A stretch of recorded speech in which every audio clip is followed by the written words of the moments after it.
Okay. Next, we are going to look at the computer. The limitation of the TV and the newspaper are mostly compensated for by the computer. The computer as well as the internet has brought the world closer. അപ്പോൾ നമ്മൾ computer അല്ലെങ്കിൽ internet എന്ന് പറയുന്നത് ഒരുമിച്ച് വന്നപ്പോൾ അല്ലെങ്കിൽ computer വന്നപ്പോൾ കുറച്ചുകൂടെ നമുക്ക് എല്ലാ കാര്യങ്ങളും അറിയാനുള്ള ആ ഒരു നമുക്ക് കുറച്ചുകൂടെ ലോകത്തെ അടുത്ത് നിന്ന് കാണാനുള്ള സംഭവങ്ങൾ നമുക്ക് അറിയാൻ പറ്റും. Here are some few headlines. Computerized irrigation soon in India. Computer to record crimes. Computers have been used in Indian census. Bank work to be computerized. So ഇത് പറയുന്ന എല്ലാം ഡിജിറ്റലൈസേഷൻ എന്ന് പറയുന്നതന്നെ നമ്മൾ പറയുന്നത്, അതായത് എല്ലാം കമ്പ്യൂട്ടറൈസ്ഡ് ചെയ്യുന്നു. ഇപ്പോൾ നമുക്ക് സ്കൂളായാലും അല്ലെങ്കിൽ ഓരോ ഡിപ്പാർട്ട്മെന്റ്സ് ആയാലും എല്ലാം തന്നെ കമ്പ്യൂട്ടറൈസ് ചെയ്യുന്നു എന്നുള്ള ന്യൂസ് ഐറ്റംസ് ആണ് ഇത്. ഇപ്പൊ കമ്പ്യൂട്ടർ ട്രെയിനിങ് ഫോർ വില്ലേജേഴ്സ്, അപ്പൊ ഗവൺമെന്റ് പല പ്ലാൻസും കാര്യങ്ങളൊക്കെ ഇട്ടിട്ടുണ്ട്. എന്തിനു വേണ്ടിയിട്ടാണ് ഈ ട്രെയിനിങ്ങിലത്തേക്ക്? എന്ത് ട്രെയിനിങ്? ഈ കമ്പ്യൂട്ടറിനെ കുറിച്ചുള്ള ട്രെയിനിങ്, കമ്പ്യൂട്ടർ ട്രെയിനിങ്ങും അതുപോലുള്ള കാര്യങ്ങളെല്ലാം കൂടുതൽ നാട്ടുകാരിൽ എത്തിക്കാൻ അല്ലെങ്കിൽ ആളുകളിൽ എത്തിക്കാനായിട്ട് നമ്മുടെ ഗവൺമെന്റിന് സാധിക്കുന്നുണ്ട്. How do computers help us discuss എങ്ങനെയാണ് നമ്മളെ കമ്പ്യൂട്ടർ ഹെൽപ്പ് ചെയ്യുന്നത് എന്നാണ് നമ്മൾ ഇതിൽ നോക്കുന്നത്. The computer has become a part of the media only in recent years. Computer നമ്മുടെ ലൈഫിൻ്റെ അല്ലെ ഒരു മീഡിയയുടെ പാർട്ടായിട്ട് അല്ലെ നമ്മുടെ ലൈഫിന്റെ പാർട്ടായിട്ട് കുറച്ച് നാളുകൾ മാത്രമേ ആയിട്ടുള്ളൂ. In the 1960s and 70s, computers were mostly used by big companies and businessmen. 1960-70 കാലഘട്ടത്തിൽ ഈ വലിയ വലിയ കമ്പനികൾ, ബിസിനസ് മാൻസ് മാത്രമാണ് ഈ കമ്പ്യൂട്ടർ യൂസ് ചെയ്തുകൊണ്ടിരുന്നത്. Very few people could buy a computer to be used at home. കാരണം ഇതിന് നല്ല വിലയുണ്ട്, അതുകൊണ്ട് തന്നെ വളരെ കുറച്ച് പേർക്ക് മാത്രമേ വാങ്ങിക്കാനുള്ള ഒരു ഓപ്ഷൻ ഉണ്ടായിരുന്നുള്ളൂ. In the 1980s and 90s എല്ലാവർക്കും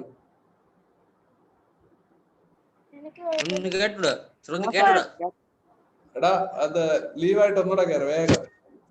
സാറേ ഒന്നും കേട്ടൂടാ. അയ്യോ ഹലോ ഒന്ന് കേട്ടൂടാ. Mic testing. Okay, so in the 19 തുടങ്ങിയതല്ലേ ഉള്ളൂ, ഒരു 4 മണി വരെ ഉണ്ടെന്ന് വിചാരിച്ചു. In the 1980s and 90s, there was an incredible growth in computer sales. അപ്പോ അത് കഴിഞ്ഞ് 1980-90 കാലഘട്ടത്തിൽ ഇത് ഈ കമ്പ്യൂട്ടർ സെയിൽസ് ഭയങ്കരമായിട്ട് വർദ്ധിച്ചു. കാര്യം ധാരാളം ആൾക്കാര് കമ്പ്യൂട്ടർ വാങ്ങിച്ചു തുടങ്ങി. നേരത്തെ വൈഷ്ണവി ചോദിച്ച ആ ഒരു 70s ഇപ്പുറത്തെ സൈഡ് ഇത് കൊടുത്തിരിക്കുന്നതല്ലേ, അതിന്റെ അർത്ഥം എന്ന് പറയുന്നത് ഇത്രയേ ഉള്ളൂ, 1960s and 70s. അപ്പോൾ അതിൽ വീണ്ടും 1960s 1970s എന്ന് പറയാതിരിക്കാൻ വേണ്ടിയിട്ട്, കാര്യം ബാക്കി 90s ആണെന്നുള്ള കാര്യം നമുക്കത് മനസ്സിലാക്കണം. അത് 90s and 1960 and 70s ആ ഒരു ഇതിന് വേണ്ടിയിട്ട് മാത്രമാണ് അങ്ങനെ കൊടുത്തിട്ടുള്ളത് കേട്ടോ. ബാക്കി അത് ഞാൻ പറഞ്ഞത് 1960s, അതിന്റെ അപ്പുറത്ത് എസ് എന്നാണ് വിചാരിച്ചത്. ഞാനത് നോക്കിയില്ലായിരുന്നല്ലോ. അപ്പൊ ഞാൻ വിചാരിച്ചത് 1960 കഴിഞ്ഞിട്ട് ഉള്ള ആ ഒരു അപ്പോസ്ട്രോഫി ഉണ്ടെന്നാണ് വിചാരിച്ചത്. അപ്പൊ ഇത് 90s എന്ന് പറയുമ്പോൾ 1990s 19 കൂടെ ഉണ്ടെന്നുള്ള കാര്യം നമ്മൾ മനസ്സിലാക്കുക, അത്രേ ഉള്ളൂ. അതാണ് ആദ്യത്തെ 19 കൊടുത്തിട്ടുണ്ട്, രണ്ടാമത്തെ 19 കൊടുത്തില്ല, പക്ഷെ 80s 90s ആ ഒരു കൊടുത്തു. അപ്പോ ഈ ഒരു സമയത്ത് കമ്പ്യൂട്ടർ സെയിൽ വളരെയധികം വർദ്ധിച്ചു. The popularity of the internet, the world wide web and the email have made computers inevitable in the modern world. അപ്പോ WWW world wide web, internet, email ഇതെല്ലാം നിലവിൽ വരികയും ചെയ്തു. അതെന്ന് പറയുന്നത് ആ ഒരു മോഡേൺ വേൾഡിന്റെ ചേഞ്ചിന് കാരണം ആയി. അതായിരുന്നു ഏറ്റവും ഇന്നവിറ്റബിൾ മീൻസ് ഏറ്റവും ആ ഒരു മേജർ ആയിട്ടുള്ള ആ ഒരു ചേഞ്ച്, ആ ഒരു ഇൻവെൻഷനും എല്ലാം. Have you ever thought about the advantages of the internet? എപ്പോഴെങ്കിലും നിങ്ങൾ ഇന്റർനെറ്റിന്റെ അഡ്വാൻറ്റേജസ് നോക്കിയിട്ടുണ്ടോ? It helps millions of people to communicate with each other quickly and cheaply. Moreover, it enables quick access to knowledge. അപ്പോൾ ഇതെന്ന് പറയുന്നത് internet വഴി നമുക്കറിയാം, ഇത് നമുക്കറിയാന്നുള്ളത് നമുക്ക് എല്ലായിടവും എല്ലായിടത്തും പരസ്പരം അങ്ങോട്ടും ഇങ്ങോട്ടും ഇത് കോണ്ടാക്ട് ചെയ്യാനായിട്ടും എല്ലാത്തിനും നമുക്ക് സാധിക്കുന്നുണ്ട്. ക്വിക്ലി ആൻഡ് ചീപ്ലി, പൈസ കുറഞ്ഞ ചെലവില്. ഇപ്പൊ ഇന്റർനെറ്റ് ചാർജ് ചെയ്താൽ മതി, നമ്മൾ കോള് വഴിയോ അല്ലെങ്കിൽ എങ്ങനെയായാലും നമുക്ക് ലോകത്തിന്റെ ഏത് ഭാഗത്തുള്ള ആളുമായിട്ട് നമുക്ക് കോണ്ടാക്ട് ചെയ്യാൻ പറ്റും. Moreover, it enables quick access to knowledge. നമുക്ക് അറിവിലേക്കുള്ള ഒരു കവാടം കൂടിയാണ്, അല്ലെങ്കിൽ ഒരു പാത്ത് അല്ലെങ്കിൽ ഒരു വഴി കൂടെ, ഒരു ഡോർ കൂടെയാണ് നമ്മുടെ ഈ ഇന്റർനെറ്റ് എന്ന് പറയുന്നത്. How did man come to invent the computer? അപ്പോൾ എങ്ങനെയാണ് ഈ ഒരു കമ്പ്യൂട്ടർ ഇൻവെന്റ് ചെയ്തത്? Man learned to count long ago, but the first calculating device he invented seems to have been the abacus. അപ്പോൾ നമുക്കറിയാം അബാക്കസ് ആണ് ഫസ്റ്റ് നമ്മൾ കാൽക്കുലേഷനും എല്ലാത്തിനും കാൽക്കുലേറ്റർ ഒക്കെ യൂസ് ചെയ്യുന്നതിന് മുമ്പ് അബാക്കസ് യൂസ് ചെയ്തുകൊണ്ടാണ് അവർ കാൽക്കുലേറ്റ് ചെയ്തിരുന്നതും എല്ലാം. It is a wooden frame with horizontal rod or wires carried beads. അപ്പോ ഇതറിയാലോ, ഈ അബാക്കസ് കണ്ടിട്ടുള്ളത്. അപ്പൊ ഇതില് മുത്തുകൾ കൊണ്ടാണ് ഇത് വന്നിട്ടുള്ളത്. പക്ഷെ ഇതെങ്ങനെ യൂസ് ചെയ്യണമെന്നുള്ളത് എനിക്ക് അറിയത്തില്ല. അപ്പൊ അബാക്കസ് എന്ന് പറയുന്നത് ഈ മുത്തുകളും ഈ ഒരു അല്ലെങ്കിൽ ഇടയ്ക്ക് ഒരു കമ്പിയോ റോഡോ അല്ലെങ്കിൽ നൂലോ അങ്ങനെ എന്തെങ്കിലും കാണും, അതില് ഈ ഒരു മുത്തുകൾ കാണും, അത് വെച്ചുകൊണ്ടാണ് ഇത് കാൽക്കുലേറ്റ് ചെയ്യുന്നത് എല്ലാം.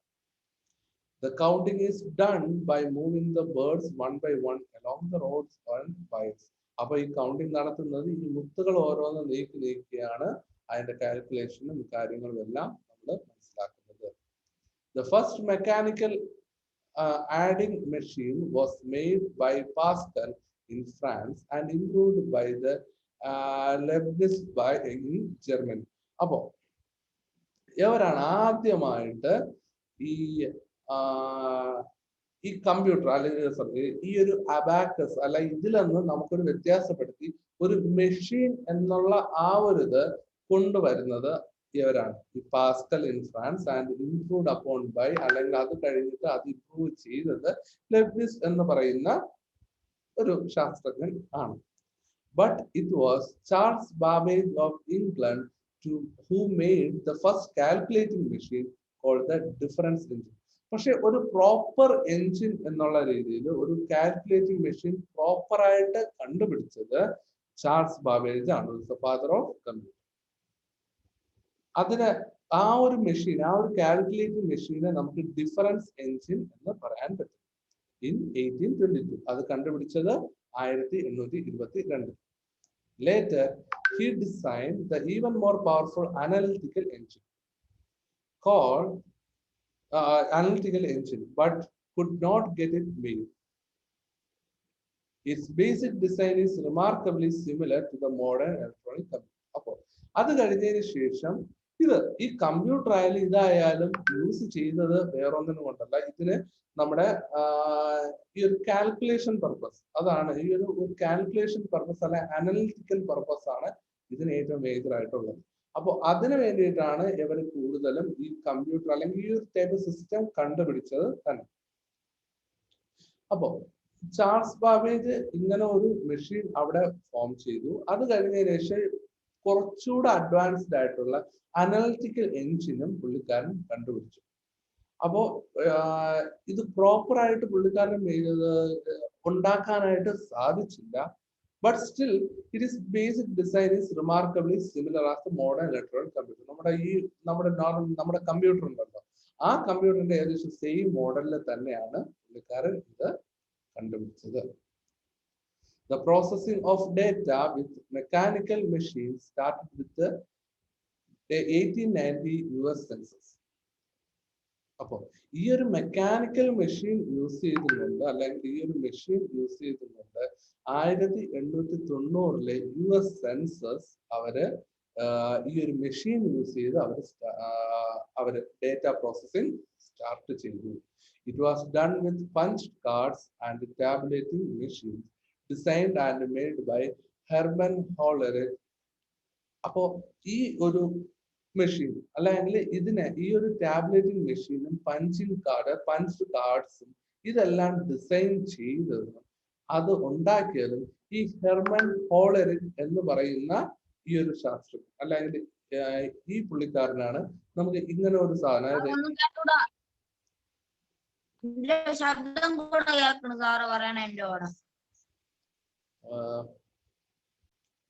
അപ്പോ ഈ 1890 ആ ഒരു സെൻസസ് മെഷീൻ എന്ന് പറയുന്നത് അവർ ഉണ്ടാക്കിയത് ഈ ഒരു പ്രോസസ്സിങ്, അത് സെൻസസ് ഡേറ്റ കളക്ട് ചെയ്യാനും അത് മാത്രമല്ല അതിനോടൊപ്പം അവർക്ക് ഈ ഒരു പ്രോസസ്സിങ്ങും എല്ലാം ചെയ്യാൻ വേണ്ടി ആ ഒരു ടേബുലേഷനും അല്ലെങ്കിൽ അതുപോലുള്ള കാര്യങ്ങളെല്ലാം ചെയ്യാനായിട്ടാണ് ഇതിനെ ഡിസൈൻ ചെയ്തത്.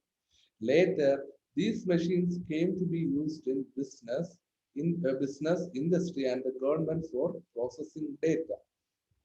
അത് കഴിഞ്ഞതിന് ശേഷം ഇതൊന്ന് സക്സസ്ഫുൾ ആണെന്ന് കണ്ടു തുടങ്ങിയപ്പോൾ അത് ഈ ഗവൺമെന്റും ബിസിനസ്സും ബിസിനസ് ഇൻഡസ്ട്രീസും എല്ലാം തന്നെ ഇത് യൂസ് ചെയ്യാനായിട്ട് തുടങ്ങി.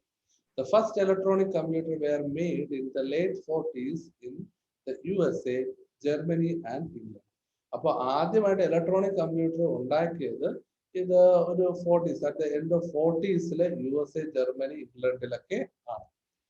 ENIAC made in the USA is the best known among these first generation computers. ENIAC എന്ന് പറയുന്നതാണ് ഫസ്റ്റ് ജനറേഷൻ കമ്പ്യൂട്ടർ ആയിട്ട് നമ്മൾ കൺസിഡർ ചെയ്യുന്നത്. അത് അവർ ഉണ്ടാക്കിയത് USA ആണ്. The invention of the transistor in 1948 led to the making of second generation machines in the 50s. അത് കഴിഞ്ഞതിന് ശേഷം ഈ 1948 ട്രാൻസിസ്റ്റർ കണ്ടുപിടിച്ചു.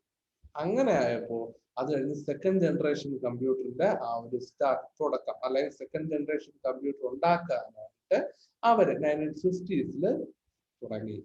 Then came the third generation in the 60s with the machine using integrated circuits. അപ്പോൾ integrated സർക്യൂട്ട്സും കാര്യങ്ങളും എല്ലാം കൂടെ ചേർത്ത് സർക്യൂട്ട്സ് എല്ലാം കൂടെ ഉൾക്കൊള്ളിച്ചുകൊണ്ട് ഒരു പ്രോപ്പർ ആയിട്ട് അടുത്ത് 1960s third generation. The invention of the microprocessor in 1971 brought the fourth generation. അപ്പോൾ 1971 ആയപ്പോൾ മൈക്രോ പ്രോസസർ കണ്ടുപിടിച്ചു. അത് എന്ന് പറയുന്ന ഫോർത്ത് ജനറേഷൻ കമ്പ്യൂട്ടർ ആയിട്ട് അവരെടുത്ത് അടുത്ത. With each new generation, computers have become more powerful, more reliable, smaller in size and cheaper.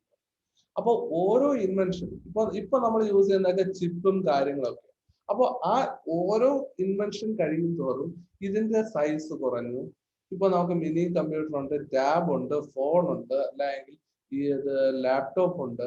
എല്ലാം ഇതിന്റെ സൈസ് കുറഞ്ഞു, ഇതിന്റെ പ്രൈസ് കുറഞ്ഞു. പിന്നെ നമുക്ക് കുറച്ചുകൂടെ ട്രസ്റ്റ്ഫുള്ളി ആയി, അതായത് ട്രസ്റ്റ് വർത്തിയായി, കുറച്ചുകൂടെ നമുക്ക് എല്ലാം യൂസ് ചെയ്യാൻ പറ്റും എന്നുള്ള ഒരു ഉറപ്പായി. അപ്പോ ഇങ്ങനെയുള്ള കുറെ കാര്യങ്ങൾ നമുക്ക് ഇതിൽ നിന്ന് മനസ്സിലാക്കാൻ പറ്റുന്നുണ്ട്. അപ്പൊ അത് മാത്രമല്ല ഇത് നമ്മൾ കോമൺ യൂസിനും നമുക്ക് യൂസ് ചെയ്യാനായിട്ട് പറ്റി തുടങ്ങി. The fifth generation promised by Japanese is yet to come. ഇനി ഫിഫ്ത് ജനറേഷൻ എന്ന് പറയുന്നത് ഇത് അടുത്തിന് വരാൻ കിടക്കുന്നതേ ഉള്ളൂ എന്ന് ആണ് ഇതിൽ പറയുന്നത്. പക്ഷെ ഫിഫ്ത് ജനറേഷൻ എന്താണെന്നുള്ള കാര്യം നമുക്ക് നോക്കണം. ഇവര് എന്താണ് അതിൽ പുതുതായിട്ട് പറയുന്നത്. അല്ലാതെ നമ്മുടെ ഒരു i5 ഇപ്പൊ കമ്പ്യൂട്ടർ ഒക്കെ നോക്കിയാൽ i5 10th ജനറേഷൻ എന്നൊക്കെ പറഞ്ഞുകൊണ്ട് നമുക്ക് ഓൾറെഡി ഇവിടെ കിട്ടി തുടങ്ങി കഴിഞ്ഞു. അപ്പോൾ എനിക്ക് തോന്നുന്നു ഇത് പഴയ ആർട്ടിക്കിൾ ആവാനാണ് ചാൻസ്. അപ്പോൾ പല ടൈപ്പിലുള്ള ഇപ്പൊ കമ്പ്യൂട്ടറിന്റെ ആ ഒരു എവല്യൂഷൻ, അതായത് തുടക്കത്തിൽ എങ്ങനെയായിരുന്നു ഒരു അനലിറ്റിക്കൽ പ്രോസസ്സറിൽ നിന്ന് ഇന്ന് കാണുന്ന ഈ ഒരു കമ്പ്യൂട്ടർ അല്ലെങ്കിൽ ലാപ്ടോപ്പിൽ എത്തിയിട്ടുണ്ടെങ്കിൽ അതിന്റെ ആ ഒരു ജേർണി ആണ് നമുക്ക് ഇതിൽ കൂടെ നമുക്ക് മനസ്സിലാക്കാനായിട്ട് സാധിക്കുന്നത്. ഓക്കെ,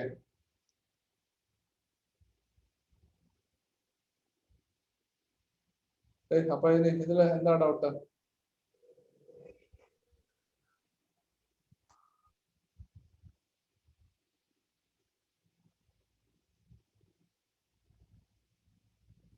ഈ ആർട്ടിക്കിൾ എന്ന്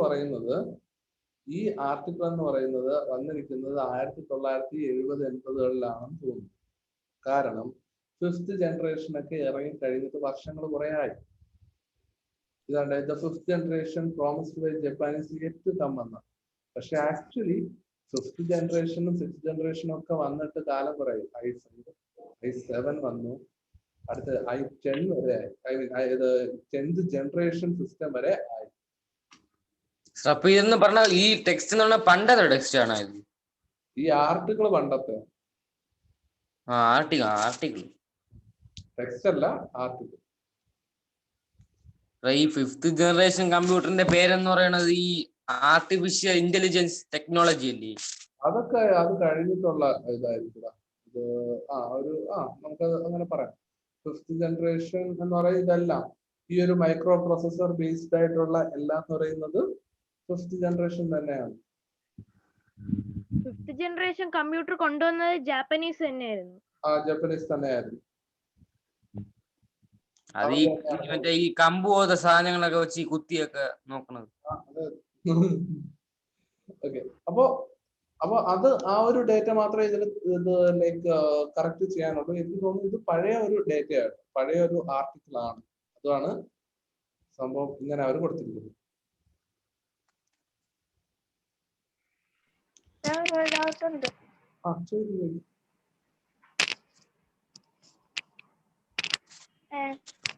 ഈ സെൻസസ് എന്ന്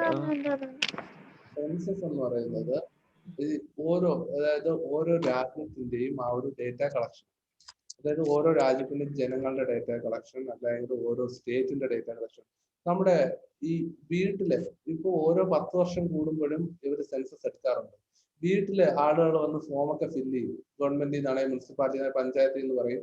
എന്നിട്ട് അവരിങ്ങനെ കുറെ ക്വസ്റ്റ്യൻസ് ഒക്കെ ചോദിക്കും നമ്മുടെ അടുത്ത്. അതായത് ആരൊക്കെയുണ്ട്, എത്ര പേരുണ്ട്, എന്തൊക്കെയാ ജോലി, എന്തൊക്കെ ചെയ്യുന്നു, വീട്ടിൽ എത്ര പേരുണ്ട്. അപ്പൊ ഓരോരുത്തരുടെ ഡീറ്റെയിൽസും കാര്യങ്ങളും എല്ലാം അവർ ചോദിച്ച് അവര് മാർക്ക് ചെയ്ത് കൊണ്ടുപോകും. എന്നിട്ട് ഇതിനെ ആ ഒരു കംപ്ലീറ്റ് ആയി ഡേറ്റ ആക്കും. അങ്ങനെയല്ലേ നമുക്ക് ഇപ്പൊ ഓരോ സ്ഥലത്തുള്ള ഓരോ രാജ്യത്ത് അല്ലെങ്കിൽ ഒരു സ്റ്റേറ്റിൽ അല്ലെങ്കിൽ ഒരു ഡിസ്ട്രിക്റ്റിൽ എത്ര ആൾക്കാരുണ്ട്, ഒരു താലൂക്കിൽ എത്ര ആൾക്കാരുണ്ട്, ഓരോ സ്റ്റേറ്റില് എത്ര എംപ്ലോയീസ് ഉണ്ട്, എത്ര ഗവൺമെന്റ് എംപ്ലോയീസ് ഉണ്ട്. നമുക്ക് ഈ ഒരു ഡേറ്റാസ് എല്ലാം നമുക്ക് കിട്ടുന്ന ഈ സെൻസസിലൂടെയൊക്കെ. അങ്ങനെയാണ് നമുക്ക് കാര്യങ്ങൾ, ഇപ്പൊ ഹൗസ് ഹോൾഡ്, എത്ര വീടുണ്ട്, എത്ര സ്കൂളുണ്ട്, ഇതെല്ലാം ആ ഒരു സെൻസസിന്റെ ഡേറ്റയിൽ കിട്ടുന്നു. അതാണ് സെൻസസ് എന്ന് പറയുന്നത്.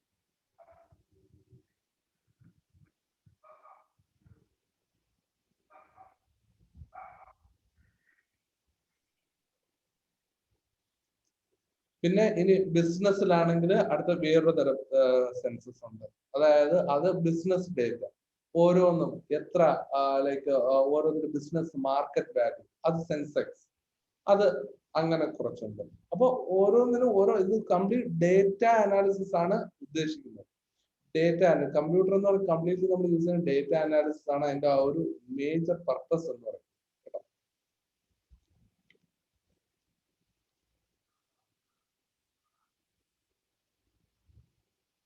ഓക്കെ, വേറെ എന്തെങ്കിലും ഡൗട്ട് ഉണ്ടോ?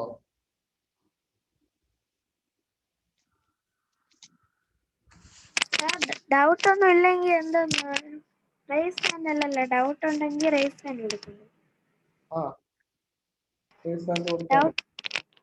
ഡൗട്ട് ഇല്ലെങ്കിൽ ഡൗട്ട് ഇല്ലെങ്കിൽ ഇല്ലാന്ന് പറഞ്ഞാൽ മതി. അല്ല, ഓക്കെ, ഡൗട്ട് ഇല്ലെങ്കിൽ ഇല്ലാന്ന് അൺമ്യൂട്ട് ചെയ്ത് പറഞ്ഞാൽ മതി. അപ്പൊ പിന്നെ നമുക്ക് കണ്ടിന്യൂ ചെയ്യാമല്ലോ. ഓക്കെ, അപ്പൊ നമുക്ക് ക്വസ്റ്റ്യൻസ് നോക്കാം. എന്താടാ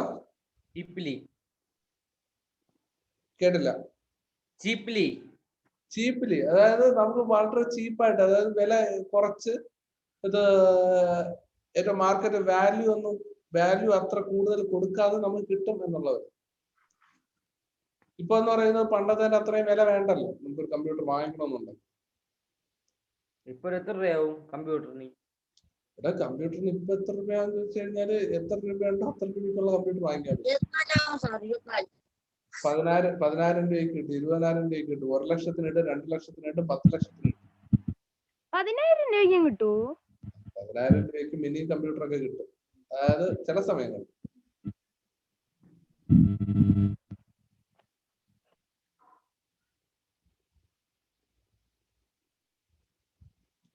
ഓക്കെ, ക്വസ്റ്റ്യൻസ് നോക്കാം. നോക്കാം. Why is the computer inevitable in the modern world?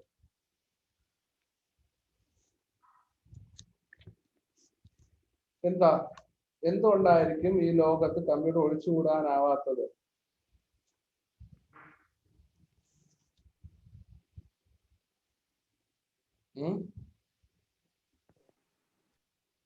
Because computer plays a major role in this world. We use many companies. Companies In many companies and the businessmen and the people buy computer in houses. അപ്പൊ നമുക്ക് എന്തായാലും ഇവിടെ ടെക്സ്റ്റിൽ answer കിടപ്പുണ്ട്, അതുകൊണ്ട് അതങ്ങ് എഴുതിയാൽ പോലെ. Oh, The popularity of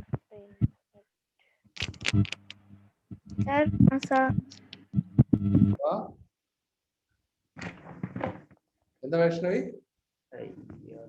അതല്ല സൗണ്ട് ഉണ്ടോ? ഒരു സൗണ്ട് അങ്ങനെ പറഞ്ഞു. സൗണ്ട് ഉണ്ട് sir. Okay. About the popularity of internet, World Wide Web, and the emails have made computers inevitable in the modern world. What are the advantages of internet?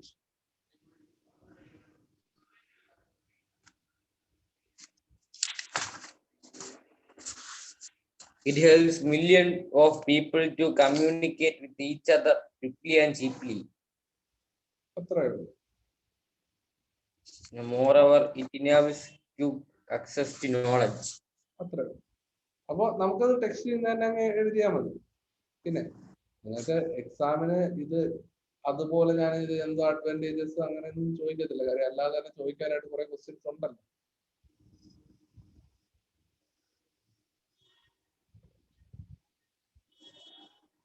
Okay. Why is the invention of the first calculating machine by Charles Babbage considered as a remarkable one? എന്തുകൊണ്ടായിരിക്കും പുള്ളിക്കാരന്റെ first calculating machine ആണ് ഏറ്റവും remarkable one, അല്ലെങ്കിൽ ഏറ്റവും important എന്ന് നമ്മൾ അത് കരുതപ്പെടുന്നത്, അല്ലെങ്കിൽ ഏറ്റവും മോസ്റ്റ് ഇമ്പോർട്ടൻ്റ് ആയിട്ടുള്ള ഒരു ഇൻവെൻഷൻ ആയിട്ട് അതിനെ കൺസിഡർ ചെയ്തു? എന്തുകൊണ്ടാണ്?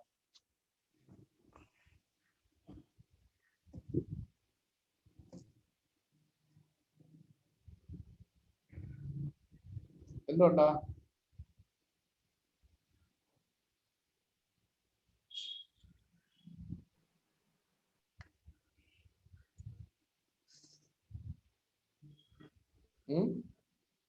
Sorry.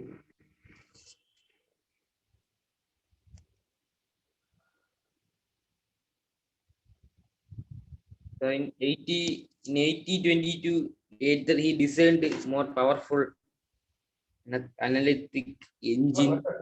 ക്വസ്റ്റ്യൻ എന്ന് പറയുന്നത് ഈ ചാൾസ് ബാബേജിന്റെ ഈ ഒരു ഇൻവെൻഷൻ ഉണ്ടല്ലോ, അതാണ് ഏറ്റവും ഇമ്പോർട്ടന്റ് ആയിട്ട് നമ്മൾ കൺസിഡർ ചെയ്യുന്നത്.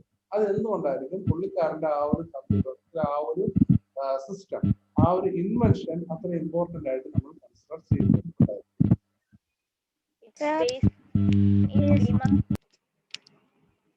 പറഞ്ഞേ വൈഷ്ണവ, എന്താ പറഞ്ഞേ? ഞാൻ പറയാൻ പോയത് തന്നെ പറഞ്ഞു.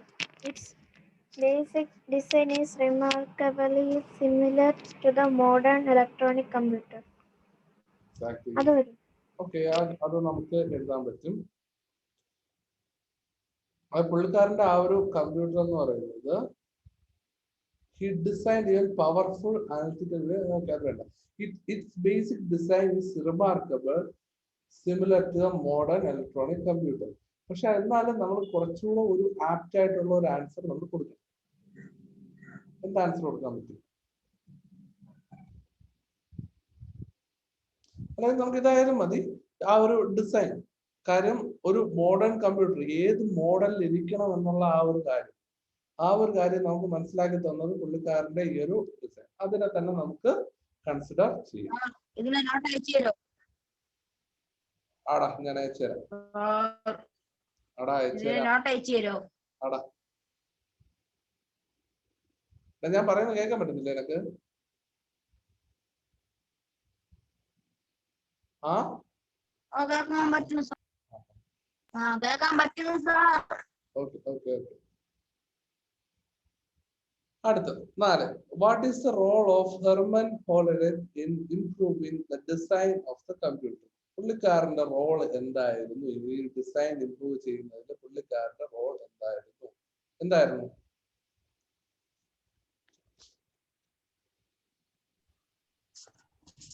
He designed it with the punched card and the tabulating machines.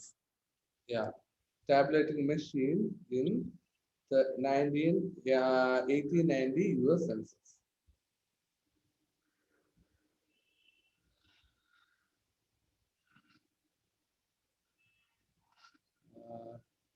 Punched cards and tabulating machines.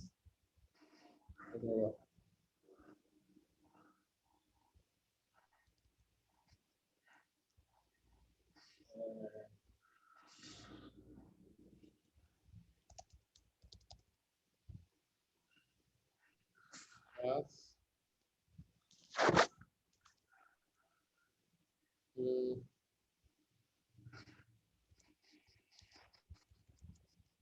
Punched card tabulating machines. For 1890.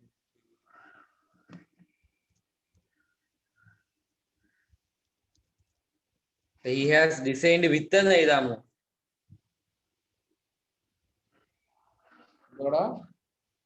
So he has designed with an എഴുതാമോ? He has designed with the എഴുതാൻ പറ്റും. He has designed punched cards എന്ന് എഴുതാൻ പറ്റും.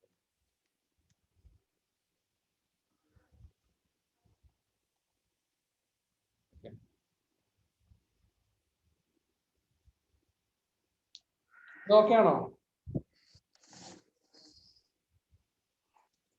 What are the developments that help to improve upon the first generation computer? അപ്പോൾ first generation കമ്പ്യൂട്ടറിൽ നിന്ന് എന്തൊക്കെ അല്ല ആ ഒരു എന്തൊക്കെ ഡെവലപ്മെന്റ് ആണ് ഇത് സംഭവിച്ചത്?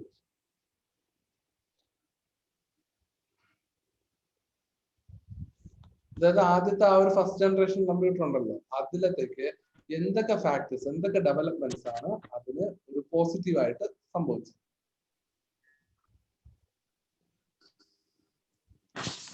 എന്തൊക്കെയാ? കേട്ടില്ല, ഒന്നുകൂടി പറയൂ. എടാ, അതായത് ഈ ഫസ്റ്റ് ജനറേഷൻ കമ്പ്യൂട്ടർ ഉണ്ടല്ലോ, ആ ഫസ്റ്റ് ജനറേഷൻ കമ്പ്യൂട്ടറിലേക്ക് എന്തിന്റെ ഡെവലപ്മെന്റ് ആണ് അതിന്റെ ഏറ്റവും ബേസിസ് ആയിട്ട് മാറിയത്? എന്ത് ഡെവലപ്മെന്റ് ആണ്? ജീവൻ, എന്ത് ഡെവലപ്മെന്റാ? ഡേറ്റ പ്രോസസ് ചെയ്യാൻ പറ്റുന്ന ഡെവലപ്മെന്റ്. എടാ, പക്ഷെ ഫസ്റ്റ് ജനറേഷൻ കമ്പ്യൂട്ടർ കുറച്ച് വേറെ ഫസ്റ്റ് ജനറേഷൻ കമ്പ്യൂട്ടറിന്റെ എന്തുകൊണ്ടാണ് കാരണം എന്നാ?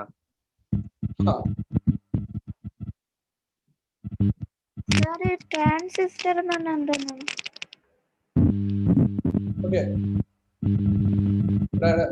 ക്വസ്റ്റ്യനില് ചെറിയ വ്യത്യാസം. അതായത് ഫസ്റ്റ് ജനറേഷൻ കമ്പ്യൂട്ടറുകളിൽ നിന്ന് അടുത്ത് മുന്നോട്ട് പോകാനായിട്ട് എന്തോ ഒരു ഇൻവെൻഷൻ നടക്കും. അതാണ് അതിന്റെ ആ ഒരു ചേഞ്ചിന് കാരണമായത് ഫസ്റ്റ് ജനറേഷൻ കമ്പ്യൂട്ടറുകളിൽ നിന്ന്. കേട്ടില്ല?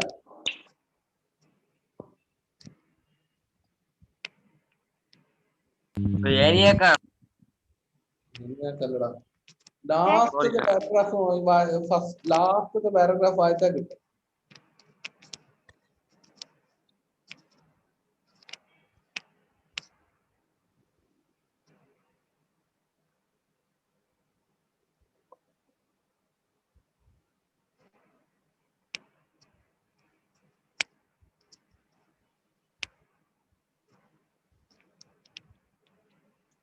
ജീവ,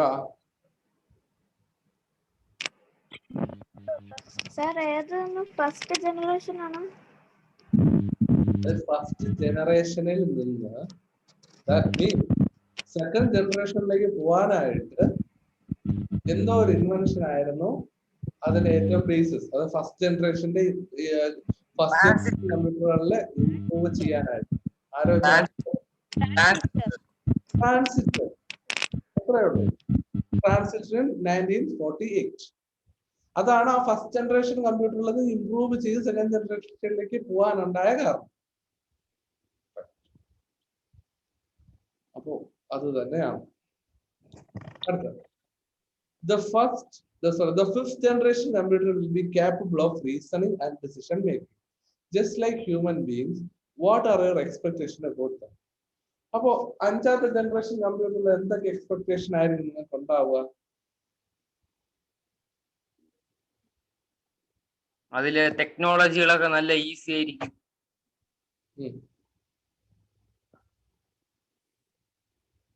ടെക്നോളജീസ് ഈസി ആയിരിക്കും. പിന്നെ വേറെ റോബോട്ട്സ് അതുപോലുള്ള inventions can be happen. Sir robot എല്ലാം യഥാർത്ഥത്തിലുണ്ട്. റോബോട്ട് യഥാർത്ഥത്തിലുണ്ട്. ഉണ്ട്. ഇന്ത്യയിലുണ്ടോ? ഇന്ത്യയിലുണ്ടല്ലോ. ഉണ്ട്. ഏതോ ഉണ്ട്. കേരളത്തിലുണ്ടോ? കേരളത്തിലൊരു ഒരു മോളില് എന്തോ വച്ചിരിക്കണമെന്ന് വാർത്തയിലുണ്ടായിരുന്നു. മറ്റേ ഇതിന് വേണ്ടിയിട്ട് കോവിഡിന്റെ ആ ഒരു ടൈമിലൊക്കെ റോബോട്ടാണ് സർവ് ചെയ്യുന്നതെന്നൊക്കെ പറഞ്ഞു. റോബോട്ട്.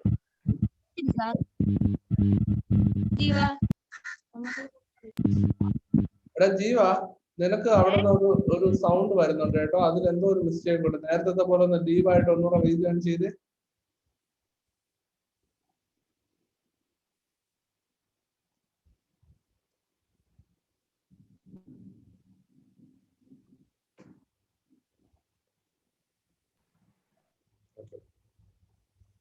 അപ്പോ അതൊക്കെ തന്നെയാണ് അതിന്റെ ഒരു കഥ.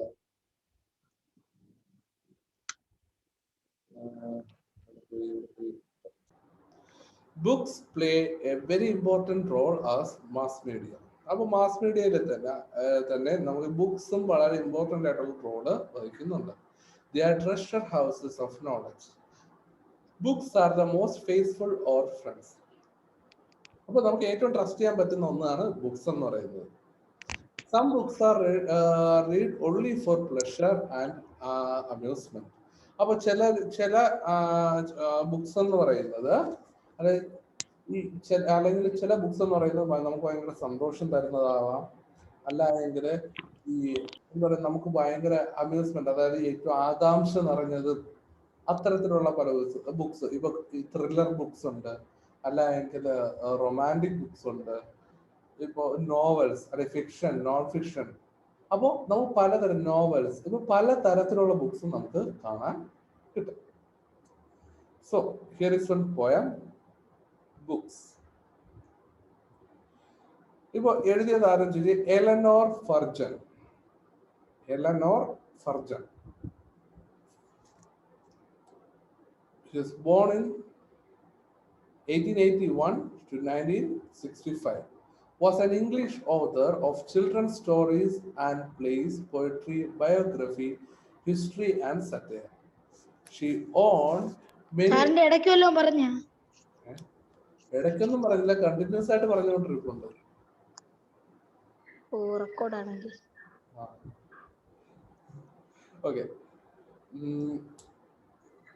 She owned many literary awards. The Eleanor Furgeon Award for Children's Literature is presented annually in her memory. അപ്പോൾ ഈ പുള്ളിക്കാരി എലനോർ ഫർജൻ എന്ന് പറയുന്നത് ഒരു ഇംഗ്ലീഷ് ഓതറാണ്. പ്രത്യേകിച്ചും ചിൽഡ്രൻസ് സ്റ്റോറീസ് ആൻഡ് പ്ലേസ് ആണ് അവര് ഏറ്റവും കൂടുതൽ എഴുതുന്നത്, കൊച്ചു പിള്ളേർക്കുള്ളത്. അല്ലെങ്കിൽ അതുപോലുള്ള സ്റ്റോറീസ്, സറ്റയർ, ബയോഗ്രഫി, ഹിസ്റ്ററി. പിന്നെ സറ്റയർ എന്ന് പറയുന്നത് ആക്ഷേപഹാസ്യം. അപ്പോൾ അതുപോലുള്ള കാര്യങ്ങളൊക്കെ അവര് എഴുതാറുണ്ട്. She won many literary award, കുറെ അവാർഡ് കിട്ടിയിട്ടുണ്ട്. പിന്നെ ഇവരുടെ പേരിലും ഒരു അവാർഡുണ്ട്, presented annually in her memory. അപ്പോൾ അവരുടെ പേരിലും ആനുവലി ഒരു അവാർഡ് കൊടുക്കാറുണ്ട്. അപ്പൊ നമുക്ക് കവിത എന്താണെന്ന് നോക്കാം. What words of wonder are our books? As one opens them and looks, new ideas and people tries in our fancies and our eyes. അതായത് ബുക്സ് എന്ന് പറയുന്നത് first time what words of wonder are our books. Books എന്ന് പറയുന്നത് എത്രമാത്രം ഒരു wonder of word അല്ലെങ്കിൽ word of wonder ആണ്, അല്ലെങ്കിൽ എത്രമാത്രം അത്ഭുതപ്പെടുത്തുന്ന ഒന്നാണ് നമ്മുടെ ബുക്സ് എന്ന് പറയുന്നത്. As one opens them and looks, ഒരാൾ ആ ഒരു ബുക്ക് ഓപ്പൺ ചെയ്ത് അതിന്റെ പുസ്തക താളുകൾ തുറന്ന് നോക്കിക്കഴിഞ്ഞാൽ new ideas and people rise, അപ്പോൾ പുതിയ പുതിയ ആശയങ്ങളും ഒരു ആളുകളെയും കുറിച്ചെല്ലാമുള്ള കാര്യങ്ങൾ അതിൽ നിന്ന് ഉത്ഭവിക്കുന്നു. In our fancies and our eyes, അപ്പൊ നമ്മുടെ ഭാവനകൾ, ഫാൻസീസ് മീൻസ് ഭാവനകൾ, അതുപോലെ തന്നെ നമ്മുടെ കണ്ണുകളിൽ നമുക്ക് പുത്തൻ ആശയങ്ങൾ അതിൽ നിന്ന് ഉണരുന്നതായിട്ട് നമുക്ക് കാണാൻ സാധിക്കും. The room we sit in melts away and we find ourselves at play with someone who before the end may become our chosen friend. നമ്മൾ ഇരിക്കുന്ന റൂമുകളൊക്കെ അത് ഉരുകി മറയും. കാര്യം നമ്മൾ ആ ഒരു ബുക്ക് വായിച്ച് തുടങ്ങിക്കഴിഞ്ഞാൽ നമ്മൾ ഇരിക്കുന്ന സ്ഥലം, അതായത് നമ്മൾ ഇരിക്കുന്ന എവിടെയാണോ ആ ഒരു ഇത് നമ്മുടെ മൈൻഡിൽ നിന്നെല്ലാം പോകും. And we find our self at play, നമ്മൾ വിനോദങ്ങളിൽ മുഴുകും, അല്ലെങ്കിൽ ആ ഒരു വിനോദത്തിൽ നമ്മൾ അവിടെ മുഴുകും. With someone who before the end may become our chosen front.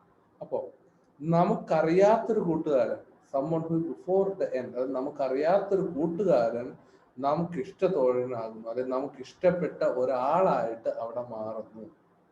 നമ്മൾ ഒരു ബുക്കിൽ, അതായത് നമ്മൾ ഒരു ഫാന്റസി വേൾഡിൽ അവിടെ എത്തും.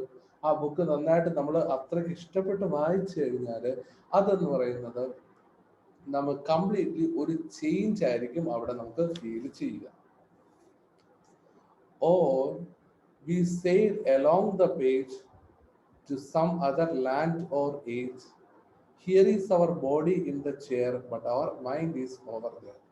കണ്ടോ, നമ്മൾ ഒഴുകി ആ പേജിനോടൊപ്പം ഒഴുകി നമ്മൾ അതിനോടൊപ്പം പോകും. To some other land or age, നമ്മൾ ഒരു പുതിയ സ്ഥലത്തേക്ക്, അല്ലെങ്കിൽ പുതിയ ഏജിലേക്ക്, പുതിയ യുഗത്തിലേക്ക് നമ്മൾ പറന്നു പോകും, അല്ലെങ്കിൽ നമ്മൾ ഒഴുകി പോകും.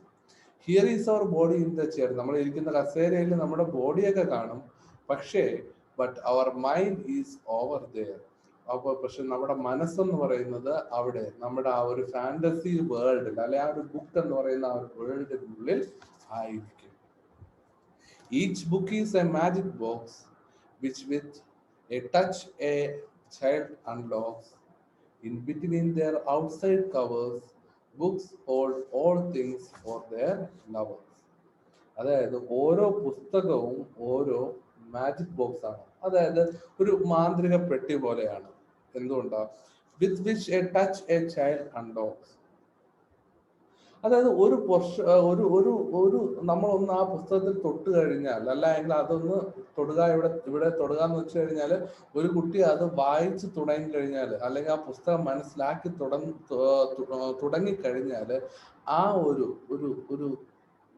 നമുക്ക് ഒരു പുതിയ ഒരു ഇൻഫർമേഷൻ, അല്ലെങ്കിൽ പുതിയ ഒരു അനുഭവം നമുക്ക് കിട്ടും. അല്ലെങ്കിൽ ഒരു കുട്ടിക്ക് എന്ന് പറയുന്ന ആ ഒരു മാജിക് ബോക്സ് തുറക്കുന്ന ഒരു അനുഭവമാണ്. ഇപ്പൊ അതൊരു മാജിക് ബോക്സ് ആണെങ്കിൽ ഒരു ടച്ചിൽ, ഒരു സ്പർശനത്തിലൂടെ തന്നെ നമുക്ക് ആ ഒരു മാജിക് ബോക്സ് തുറക്കാൻ പറ്റും. In between their outside covers books hold all things for their lovers. ഇപ്പോ ഈ പുറന്താളുകളിൽ, അല്ലെങ്കിൽ ഔട്ട്സൈഡിൽ കവേഴ്സിൽ ഉള്ളതുപോലെ തന്നെ അതിനകത്തും, അല്ല എങ്കിൽ പുസ്തകം എന്ന് പറയുന്നതും ഒരു ലവർ, അല്ലെങ്കിൽ ഒരു സ്നേഹിതനെ പോലെയാണ്, അല്ലെങ്കിൽ സ്നേഹിക്കാൻ പറ്റുന്ന ഒന്നായിട്ടാണ് ആ ഒരു പുസ്തകത്തെ നമുക്ക് കാണാൻ പറ്റും. അല്ലെങ്കിൽ in between there outside covers books hold all things for their lovers. അപ്പോൾ അതായത് ആ ഒരു കവർ, അല്ലെങ്കിൽ ആ കവറിനെ ഇടയ്ക്ക് രണ്ട് ഈ ഈ പുറത്തെന്ന് വെച്ച് കഴിഞ്ഞാൽ ബാക്ക് സൈഡും ഫ്രണ്ട് സൈഡും കവർ കാണും. ആ കവറിനകത്ത് അതിനുള്ള പേജുകൾ, അതിനകത്തുള്ള പേജുകൾ അല്ലെങ്കിൽ അതിനകത്തുള്ള എല്ലാ കാര്യങ്ങളും എന്ന് പറയുന്നത് നമുക്ക് അറിയുന്നതിനേക്കാളും, നമുക്ക് അറിയാനുള്ളതിനേക്കാളും വളരെ വലുതും അതിനോടൊപ്പം അത് ഏറ്റവും ഇമ്പോർട്ടൻ്റ് ആയിട്ടുള്ള ഒന്നുമായിട്ട് മാറും. അപ്പോൾ പുസ്തകം എന്ന് പറയുന്നത് അത്രയും ഒരു ലവബിൾ, ട്രസ്റ്റ് വർത്തി ആയിട്ടുള്ള ഒന്ന് ആണ് എന്നുള്ള കാര്യമാണ് നമുക്കിതിന് മനസ്സിലാക്കാൻ സാധിക്കുന്നത്.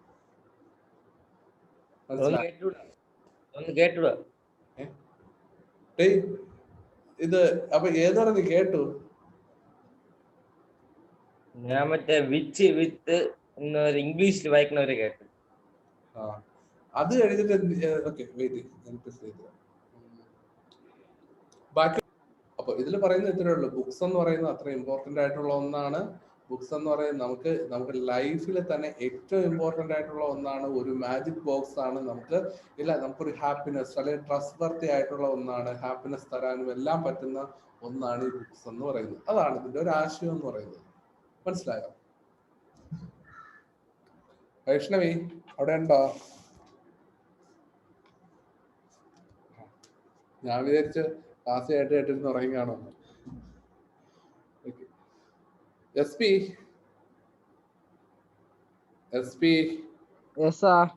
വീഡിയോ ഓക്കെ ശരി. അപ്പോ കവിത മനസ്സിലായോ? അതാണ് ആ ഒരു കവിത. വൈഷ്ണവി, ഇത് ഈ കവിതയിൽ നിന്ന് എന്ത് മനസ്സിലായി?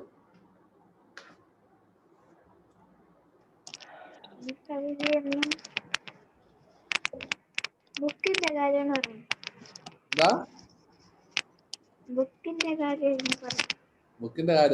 കാര്യം എന്താ മനസ്സിലായോ? ബുക്ക്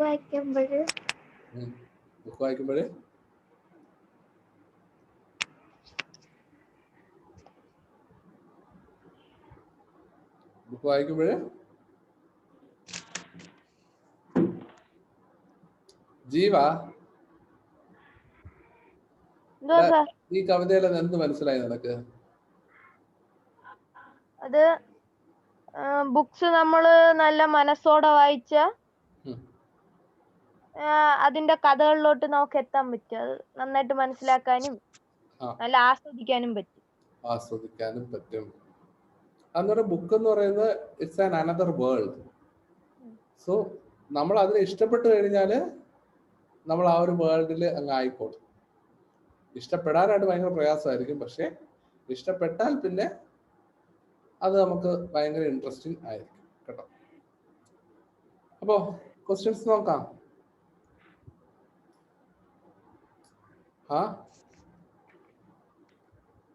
നോക്കാവോ?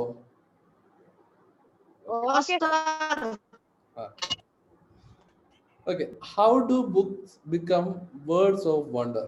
എങ്ങനെയാണ് ബുക്ക് വേർഡ്സ് ഓഫ് വണ്ടർ അല്ല എങ്കിൽ ആ ഒരു അത്ഭുതമായിട്ട് മാറുന്നത്, അത്ഭുത ലോകങ്ങളായി മാറുന്നത്?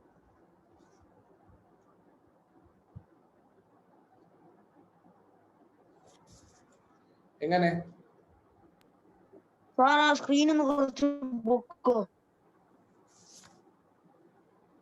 മതിയോടാ?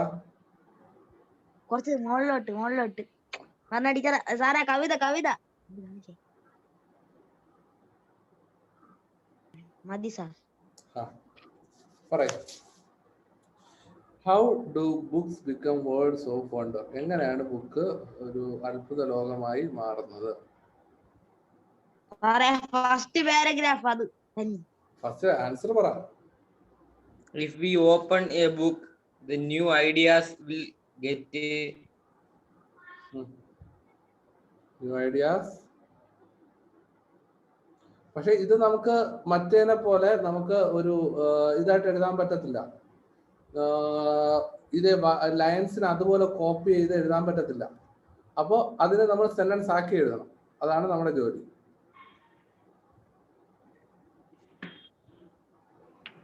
They are treasure houses of knowledge. Books are the most faithful of friends. എവിടെന്നാ വായിക്കണേ? കുറച്ചും കൂടെ മുകളിൽ പോയാൽ മതി, ഉടനെ കിട്ടും. ഏ കുറച്ചും കൂടെ മുകളിലൊന്ന് ഓ പോയി ഓ നോക്കി. ഓ ഓ ഓ ഓ മനസ്സിലായി മനസ്സിലായി മനസ്സിലായി മനസ്സിലായി. ഓക്കെ. പക്ഷെ അത് നമുക്ക്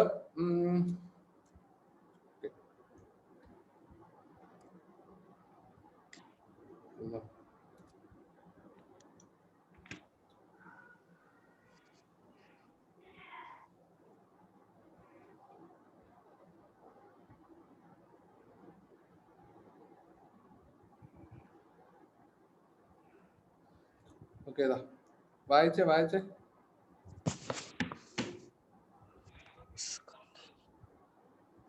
ആരെങ്കിലും എന്നോട് വായിക്കേ. ഞാൻ വായിക്കാം. ആ. Books contain a lot of new strange ideas and people. As we read, these strange ideas and people flash through our minds, and we feel we are in worlds of wonder. Meaning എന്താ?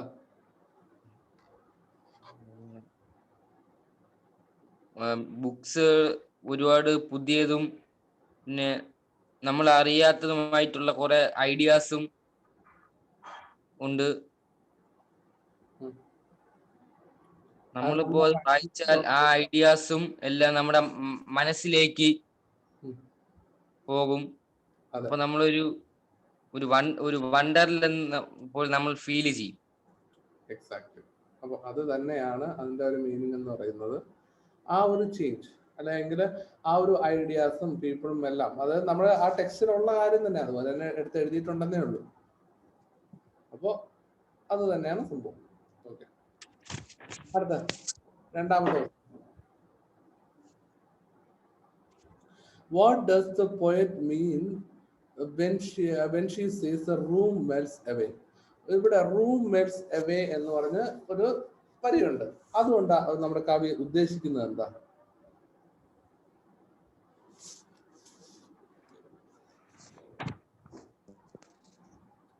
എന്താ?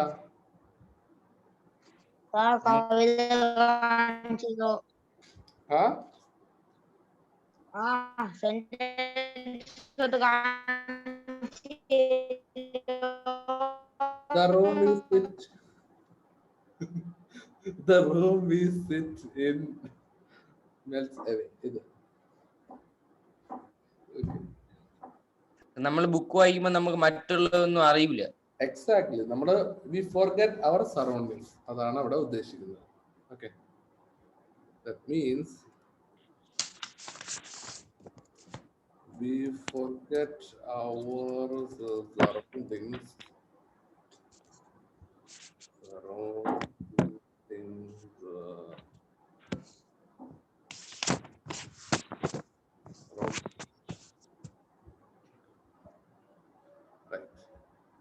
അത്രേ ഉള്ളൂ. അടുത്ത 3. Why is the book referred to as a chosen friend? എന്തുകൊണ്ടായിരിക്കും ഒരു chosen front, തിരഞ്ഞെടുക്കപ്പെട്ട front, ഒരു തിരഞ്ഞെടുക്കപ്പെട്ട ചങ്ങാതി എന്നുള്ള രീതിയിൽ പരാമർശിക്കുന്നത്? എന്തുകൊണ്ടായിരിക്കും അങ്ങനെ പറയുന്നത്?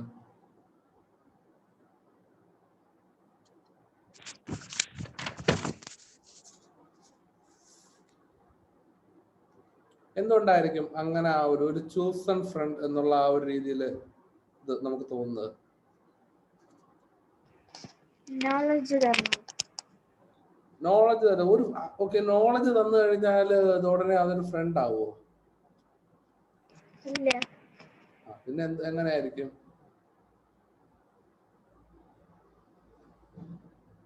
എങ്ങനെയായിരിക്കും?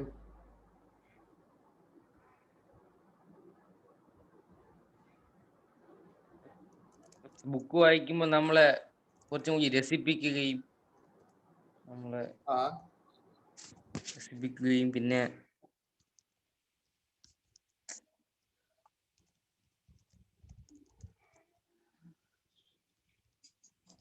നമ്മൾ ബുക്ക് വായിക്കുമ്പോൾ ഒരുപാട് രസിക്കുകയും ചെയ്യും. നമ്മൾ അറിയാതെ തന്നെ അതിന്റെ ഫ്രണ്ടായി പോകും. അത് നമ്മളെ ഇഷ്ടപ്പെട്ടു തുടങ്ങും.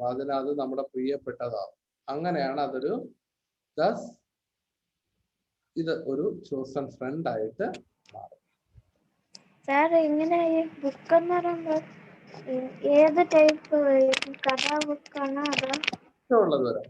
അല്ല ഒരു ടൈപ്പ് എന്തെങ്കിലും ഇഷ്ടമുള്ള, ചിലപ്പോ നോവലാവാം, ചിലപ്പോ കഥാബുക്കായിരിക്കും, ഷോർട്ട് സ്റ്റോറീസ്. നമ്മളെ പോലത്തെ കുട്ടികളെ ആ.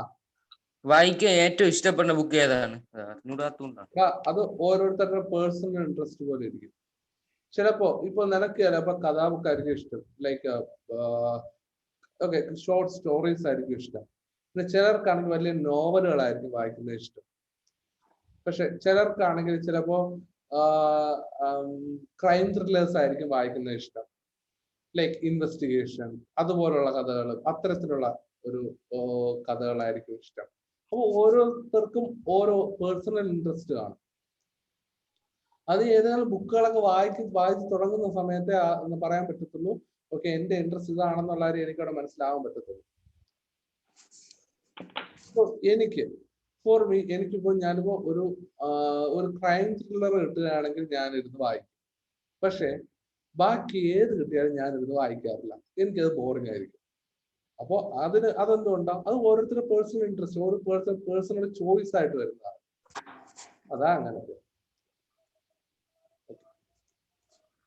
In what way is the book A magic box? എങ്ങനെയാണ് ഇതിനൊരു മാജിക് ബോക്സ് എന്ന് പറയാൻ പറ്റുന്നത്? നമ്മളെ സമയം നമുക്ക് അറിയാൻ പറ്റൂല. ഓക്കെ, നമ്മളെ സമയം പോകുന്നത് നമുക്ക് അറിയാൻ പറ്റത്തില്ല, റൈറ്റ്?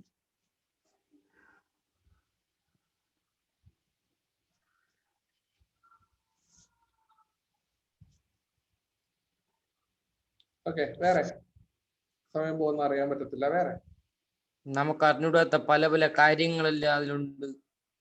നമുക്ക് അറിയാത്ത പല പല കാര്യങ്ങളൊക്കെ ഉണ്ട്.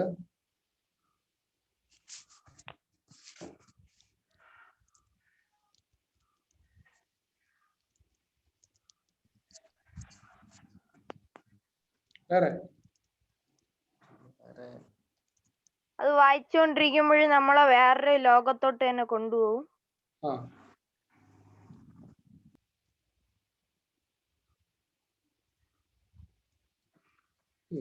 വേറെ അതായത് ഒരു മാജിക്കൽ ബോക്സ് എന്ന് പറയുമ്പോൾ നമുക്ക് എന്തും അവിടെ നിന്ന് കിട്ടും. അപ്പൊ ഇതിപ്പോ ജസ്റ്റ് എന്റെ ഒരു ആൻസർ ആണ്. ജസ്റ്റ് അത് നിങ്ങൾക്ക് അത് മാറ്റി എഴുതും. നിങ്ങൾ ഈ പറഞ്ഞ ആൻസേഴ്സ് ഒക്കെ അതിൽ എഴുതാൻ പറ്റും. ഇപ്പോ ഇഷ്ടമുള്ള കാര്യങ്ങളൊക്കെ നമുക്ക് അതിൽ നിന്ന് കിട്ടാം, ഒരു റീഡറിന് അതിൽ നിന്ന് കിട്ടാം. അങ്ങനെ അതൊരു മാജിക് ബോക്സ് ആവും. അടുത്ത, pick out the rhyming words and discuss how they add beauty to the poem. ഇതിൽ നിന്ന് റൈമിംഗ് വേർഡ്സ് കണ്ടുപിടിക്കുക.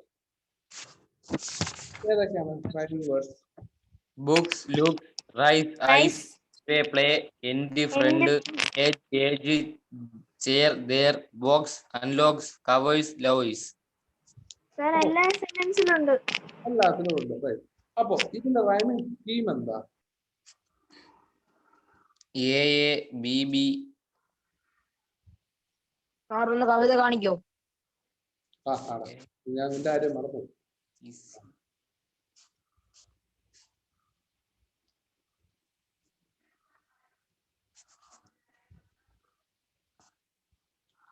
അപ്പോൾ ഇതിന്റെ ആ ഒരു റൈമിംഗ് സ്കീം എന്ന് പറയുന്നത് അശ്വിൻ പറഞ്ഞ തന്നെയാണ്. എ ബി ബി ആ രീതിയിൽ അങ്ങ് പോകും.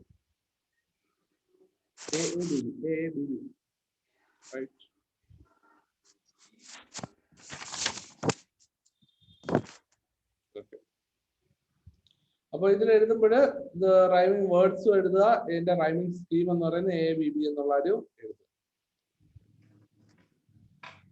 ഓക്കെ, നിങ്ങൾ ഈ മെറ്റഫർ എന്താണെന്ന് പഠിച്ചിട്ടുണ്ടോ?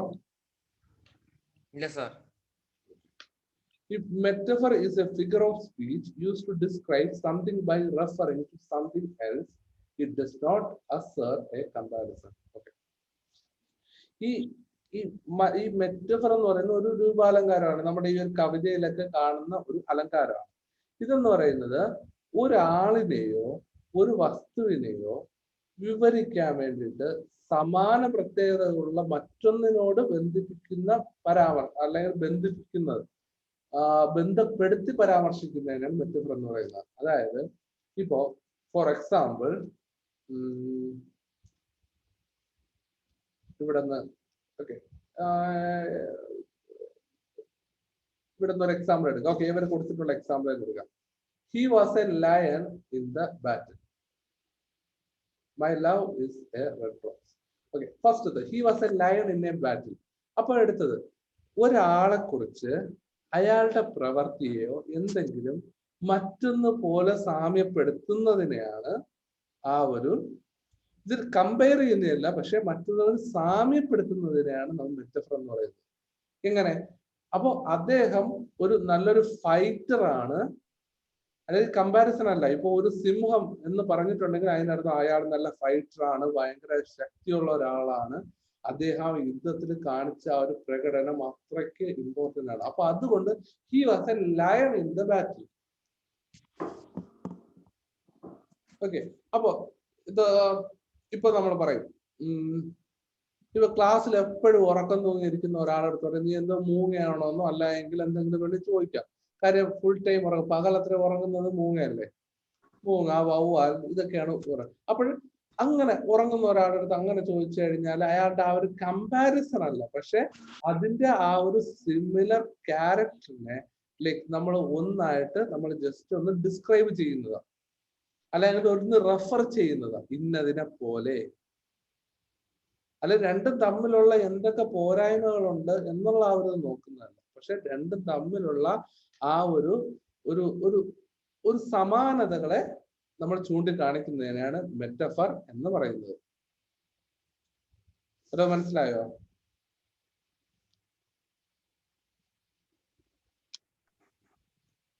ആ മനസ്സിലായി. എന്താ മനസ്സിലായോ? അത് പറ. ഒരു കാര്യത്തിനെ മറ്റൊരു കാര്യത്തിനും കൂടി ചേർത്ത് പറയണം. അതായത്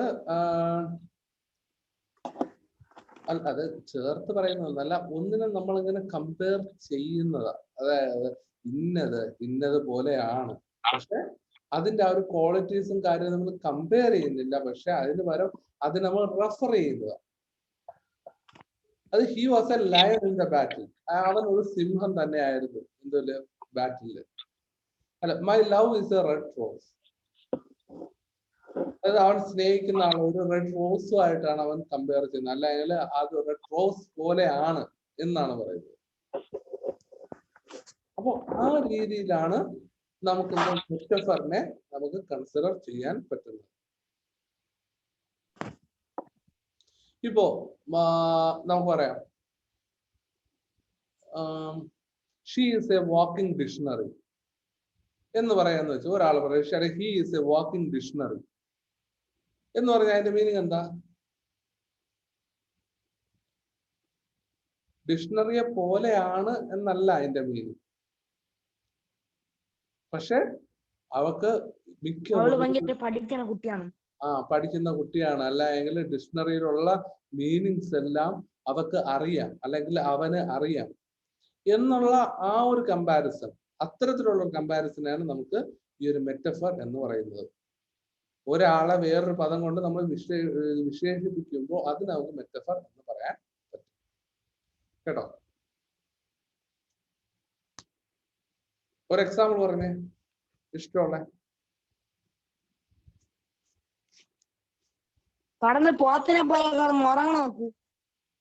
എടാ അത് പക്ഷെ പോത്തിനെ പോലെ കിടന്നുറങ്ങുന്നു. ഇല്ല, അതാ പറയാ, അത് പക്ഷെ പോത്തിനെ പോലെ കിടന്നുറങ്ങുന്നു എന്ന് പറയുമ്പോൾ അതൊരു കമ്പാരിസൺ ആണ്. പക്ഷെ എന്താടാ SP പറഞ്ഞേ? കേട്ടില്ല. അവൻ ബുദ്ധിയാണോ നമ്മൾ പറയില്ല, ഇങ്ങനെ പഠിച്ചോണ്ട് ബുദ്ധിയാണെന്ന് പറയും. ഓക്കെ, അത് ഓക്കെ, പക്ഷെ നമ്മൾ ഇംഗ്ലീഷിൽ പറയണം. പറയും അങ്ങനെയൊക്കെ ചോദിച്ചാ അങ്ങനെ. ഇത് ഇംഗ്ലീഷ് ക്ലാസ് ആടാ. ബ്രില്യന്റ് എന്ന് പറയുന്നത് അത് ജസ്റ്റ് ഒരു ഇതല്ലേ, കോംപ്ലിമെന്റ് അല്ലേ, അല്ലാതെ ഇതല്ലല്ലോ, ഒരു മെറ്റഫർ എന്ന് പറയാൻ പറ്റില്ല. എടാ എന്തെങ്കിലും ഒരു സാധനം കമ്പയർ ചെയ്യത്തക്ക രീതിയിലുള്ള ഒരു സാധനം ആഡ് ചെയ്യും. Like he is A lion in the battle എന്ന് പറയണം, അത് okay. He is A walking dictionary എന്ന് പറയുന്നു, അതുപോലെ എന്തെങ്കിലും പറയും.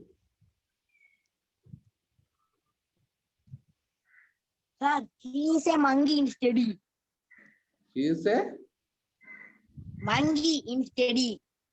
അവനൊരു കുരങ്ങനാണ് പഠിക്കുന്നത്. അതെങ്ങനെടാ പറയാൻ പറ്റും?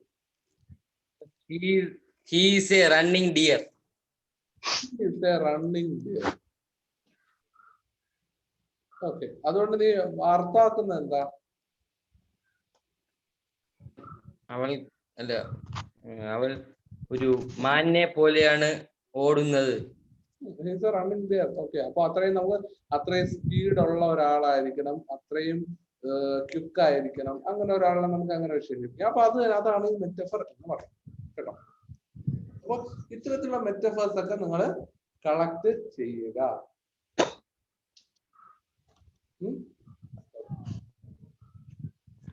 ഇപ്പൊ നമുക്കാണെങ്കിൽ പറയാം, the mind is N Ocean. അതായത് നമ്മുടെ മൈൻഡ് എന്ന് പറയുന്നത് ഫുൾ നമ്മൾ ചിന്തിച്ച് കടൽ പോലെ കിടക്കുകയാണ്. നമുക്കൊന്നും അറിയത്തില്ല എവിടെയാ, എന്താ, എങ്ങനെയാണെന്നുള്ള കാര്യം. Sir, he is a shining star. He is a shining star. Okay, അപ്പോ അത് എന്തുകൊണ്ടാ ഷൈനിങ് സ്റ്റാർ എന്നുള്ള ആ ഒരു വിശേഷണം അവിടെ കൊടുക്കാൻ കാരണം? ആ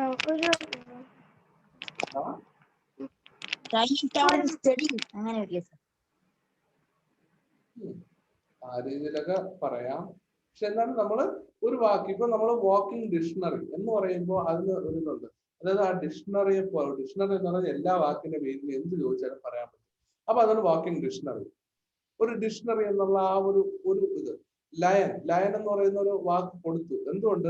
കാര്യം അവൻ സിംഹത്തെ പോലെയാണ്. അവൻ ആ യുദ്ധത്തിൽ അവന്റെ പ്രകടനം അങ്ങനെ ആയിരുന്നു, അതുകൊണ്ട് അങ്ങനെ കൊടുത്തു.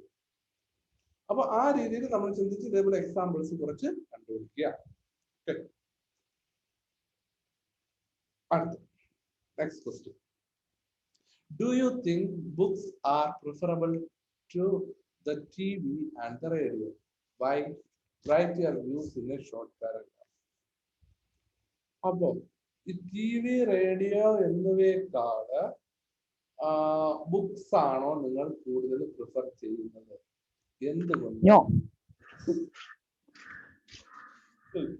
എന്തുകൊണ്ടാണ് നിങ്ങൾ അങ്ങനെ പറയാൻ കാരണം? ബുക്സ് കൊടുക്കുന്നില്ല. അപ്പൊ ആരെങ്കിലും ബുക്സ് ആണെന്ന് പറയുന്നുണ്ടോ?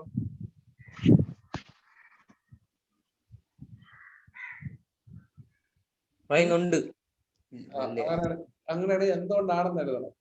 ഇപ്പോ ആദ്യത്തെ നെസ്പിക്കുള്ള ക്വസ്റ്റ്യൻ എന്ന് പറയുന്നത്, imagine you are saying that books are preferable to TV and the radio. അപ്പോ ഇമാജിൻ എന്നായി ക്വസ്റ്റ്യൻ. അതുകൊണ്ട് write your views in a short paragraph. നീ അതുകൊണ്ട് ആൻസർ എഴുതണം. എന്തുകൊണ്ട് നീ അങ്ങനെ ബുക്കിനെ പ്രിഫർ ചെയ്യുന്നു എന്നുള്ള കാര്യം ആൻസർ എഴുതണം. കേട്ടോ? അത് ഇന്ന് രാത്രിക്കകത്ത് വെച്ച് എനിക്ക് ആൻസർ കിട്ടണേ. എന്തോ വാക്കിന്റെ അർത്ഥം എന്തിനാണ്? പ്രിഫറബിൾ എന്ന് പറയുന്നത് നമ്മൾ ഏതാണ് ചൂസ് ചെയ്യുന്നത് എന്നാണ് അതിന്റെ ഒരു മീനിങ്. അതായത് എന്നതിനേക്കാൾ കൂടുതൽ നമ്മൾ ചൂസ് ചെയ്യുന്നത്, പ്രിഫർ ചെയ്യുന്നത്, അല്ലെ ചൂസ് ചെയ്യുക, അതായത് തെരഞ്ഞെടുക്കുക ഏതാണെന്നുള്ളത്.